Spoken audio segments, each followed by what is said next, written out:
మనం అలా ఎక్కువ కష్టపడుతున్నామని గుర్తించినప్పుడు అంటాం. అలా మనం ఎక్కువ బిజీగా ఉన్నామని ప్రకటన పొందినప్పుడు అంటాం.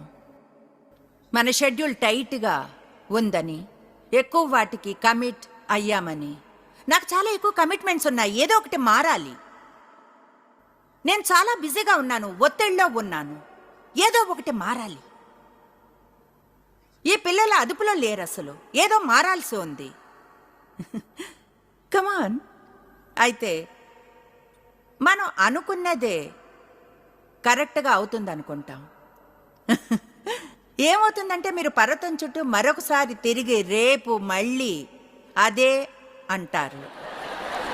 సింపుల్ గా మీ ఫ్యామిలీ వెల్ బీయింగ్ కోసం అయోడైజ్ సాల్ట్ వాడండి, మీ ఆరోగ్యాలు బాగుంటాయి. అయోడిన్ అనే న్యూట్రియంట్ పిల్లల బ్రెయిన్. పాయింట్ ఏమిటంటే, బహుశా నేను అనుకోవడం, ప్రజలు తర్వాత అనే ప్యాసివిటీ మోడ్లో ఆగిపోతారు.